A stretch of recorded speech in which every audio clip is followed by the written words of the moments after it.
আজ এই ভিডিওতে কম্পিউটার এবং ল্যাপটপের এমন 7টি অপশন দেখাতে চলেছি যে অপশনগুলো অনেকেই জানেন না। অপশনগুলো আপনাদের অনেক গুরুত্বপূর্ণ। এই অপশনগুলো আপনাদের অনেক কাজে লাগবে। ভিডিওটি না টেনে শেষ পর্যন্ত দেখতে থাকুন, অপশনগুলো শিখতে পারবেন। অল্টার ট্যাবের কাজ কি, উইন্ডো ট্যাবের কাজ কি, কিবোর্ড শো করা, task bar top down, window D, Windows 10 keyboard দিয়ে বন্ধ করা, কম্পিউটার বা ল্যাপটপ এর স্পিড বাড়ানো এবং সাথে বোনাস হিসাবে থাকবে স্পিড যাতে না কমে যায় সেজন্য কোন কোন বিষয়গুলো ফলো করবেন।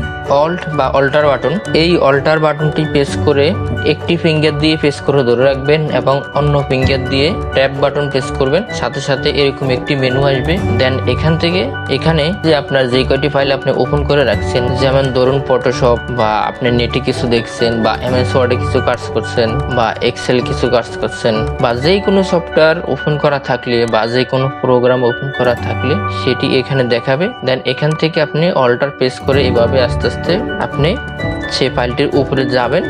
ধরুন আমি এখানে এক্সেল ফাইলটির উপরে যাব, তো সেক্ষেত্রে এই যে এক্সেলে গেলাম। দেন এখন এই অবস্থা ছেড়ে দিব, সাথে সাথে এক্সেল ওপেন হবে। আবার অল্ট বাটন প্রেস করে ট্যাপ দিবেন, আবার এরকম মেনুটি আসবে। ধরুন আমি ফটোশপটি ওপেন করব, তো ফটোশপে আসলাম, এখন ছেড়ে দিবেন, আবার ফটোশপ ওপেন হবে। উইন্ডো বাটনটি প্রেস করে চেপে ধরে রেখে যখন ট্যাব প্রেস করবেন তখন এরকম একটি উইন্ডো ওপেন হবে। এখানে মানে হচ্ছে এই অপশনগুলো দেখাচ্ছে যে আমার এই ফাইলগুলো ওপেন করা আছে। এবং আপনি যদি একটু নিচের দিকে দেখেন এই মেসেজটি পড়ে, সে মোর দেশ ইন টাইমলাইন, এখানে দেখেন 30 দিন মানে লাস্ট এক মাসে আমি কি কি ইউজ করছি সেগুলো এখানে থাকবে। এই মেসেজটি তাই বলছে। তো সেখানে আপনি এখানে এভাবে ডাউন করে এভাবে আপ ডাউন করে আপনি আপনার যে কাজগুলো করছেন লাস্ট এক মাসে সবগুলো দেখতে পারবেন। আমরা চলে যাচ্ছি পরের অপশনে। নেক্সট, কিবোর্ড কিভাবে শো করতে হয়। ধরুন আপনি কাজ করতেছেন, কাজ করার মাঝখানে আপনার কিবোর্ড কাজ করছে না অথবা কোনো বাটন কাজ করছে না, এমন তো অবস্থায় আপনি কি করবেন? কাজ কিন্তু চালিয়ে নিতে হবে, নতুন কিবোর্ড কেনার আশায় বসে থাকলে হবে না। সেজন্য দেখুন এখান থেকে এই স্টার্ট বারে এখানে এসে আপনি সার্চ বারে গিয়ে যখন লিখবেন কে ই লেখার সাথে সাথে এখানে এই যে লেখা আছে অন স্ক্রিন কিবোর্ড, এখানে ক্লিক করবেন। এখানে ক্লিক করার সাথে সাথেই আমাদের এটি উইন্ডোতে থাকা ডিফল্ট যে কিবোর্ডটা সেটি আমাদের ওপেন হয়ে যাবে। এটা অন্যভাবে ওপেন করা যায়, একটু ডিটেলস হয় আর কি। সেটি করতে গেলে একটু ডিটেলস হয়, আমি কেটে দিয়ে তাও দেখাই। যেমন উইন্ডো বাটনে ক্লিক করবেন, এখানে এসে এভাবে ড্র্যাগ করে উইন্ডোজ ইজি অফ অ্যাক্সেস এখানে ক্লিক করবেন। এখানে ক্লিক করার পরে এই যে এখানে চলে আসবে অন স্ক্রিন কিবোর্ড। দেন এখানে ক্লিক করলে সেই কিবোর্ডটি ওপেন হয়ে যাবে। দেন এখানে এসে এই যে যেমন আমি লিখছি এইভাবে আপনার এই কিবোর্ডটি কাজ করে থাকে। এখন দেখব আমাদের নিচে যে টাস্ক বার আছে, মানে আমাদের নিচে যেখানে ডেট টাইম লেখা থাকে এবং যেখানে স্টার্ট বাটন থাকে বা সার্চ বার থাকে, এই মেনুটিকে বলা হয় টাস্ক বার।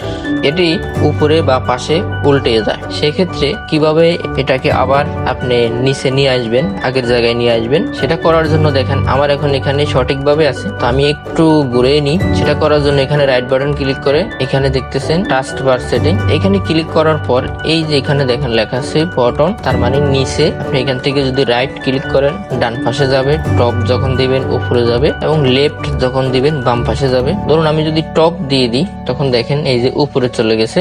আবার আমি যখন এটা রাইট ক্লিক করবো তখন ডান পাশে চলে গেছে। আশা করি বুঝতে পারছেন। এখন দেখবো উইন্ডো ডি এই বাটনের কাজ কি। মানে কিবোর্ড থেকে যে উইন্ডো বাটনটি আছে এটি ধরে রেখে যখন ডি প্রেস করবেন তখন কি হয়। ধরুন আমি এক্সেল ফাইলটি ওপেন করলাম, এটাকে উইন্ডো প্রেস করে যখন ডি দিব তখন এটি মিনিমাইজ হয়ে যাবে। আবার যখন উইন্ডো ডি দিবেন তখন একত্রে প্রেস করলে, একবার প্রেস করলে একটা ফাইল মিনিমাইজ হবে, আবার করলে ম্যাক্সিমাইজ হবে।